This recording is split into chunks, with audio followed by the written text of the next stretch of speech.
फूल बास्ना चहटिलाणी Malay पवन बोइलाणी आम मन भी उल्लसिले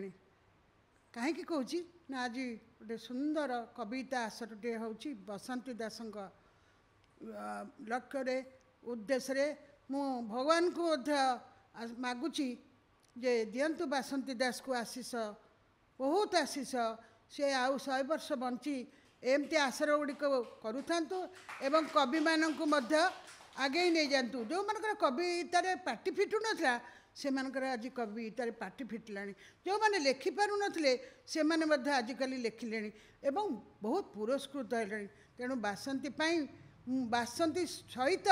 आमे माने जो आगे अच्छु मनोरमा आपा तरु मैडम शुभश्री मैडम गोपाल सार से माने मत गर्वित तेणु आज आपण सम्मुखें मुझे रही चुपैकी मुझे चाहूँगी गोटे कविता पाठ करने से कवितार ना हूँ आमे ओडिया आमर भाषा ओडिया एते अस्मिता अस्मिता समस्ते कहते किंतु ओडिया भलरे कहूना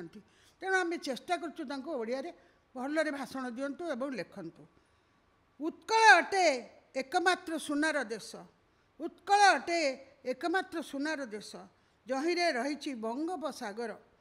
तथा पतित पावन प्रभु जगन्नाथ मंदिर आम मार भाषा होड़िया आम मार भाषा होड़िया जन्म है क्षणी से डाके बो माँ डाके ना डाके बो तापर जाति अनुसार से माँ को माँ मम इत्यादि डाके किंतु ओडिया आमे ओडिया समृद्ध समर्थ सहज सरल आ मधुर उत्कलवासी रखी टेक यही ओडिया गर्व गौरव आम स्वाभिमान सम्मान हृदयर परिभाषा ओडिया आम स्वाभिमान सम्मान हृदयर परिभाषा ओडिया शुभुची चारिआडे ओडियार स्वागत झंकार स्वागतम ओडिशा स्वागतम ओडिया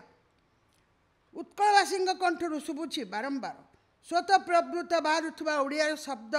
मनीष जन्मरू होता है जात आबाल वृद्ध वनिता हृदयर आवेग को करुछंती प्रकाश फकीर मोहन मधुसूदन नीलकंठ हरिहर गोदावरीश गोपबंधु ओडिया को बंचाई रखी बारंबार एवं से बंची आमर हृदय आमर लेखार आम मातृभाषा जीवंत शुद्ध निर्मल कवि लेखक फुटाई केते गल्प केते प्रबंध केते नाटक जहाँकि रही जीवन थिबा जाक छात्र छात्री मन में आज आसी अनुराग सृष्टि होइछि ओडिया सृष्टि होइछि कोटिए ओडिया कटरे ओडियार भाव गाई उठुंट सर्वे वंदे उत्कल जननी आस आमे नदे पछगुंचा आस आमे नदे पछगुंचा गंगाधर मेहरंकर उक्ति को मन पकड़ा आपण मानकर मन अच्छी तो टे कहले उच्च होगापी कर जेबे आशा कौन तापरे कौन कहतु तो कौन कहतु उच्च कर आगे निज मातृभाषा तेणु उच्च होगापी कर जेबे आशा यही मातृभाषा को आम बजाय रखा मातृभूमि मातृभाषा उभय जननी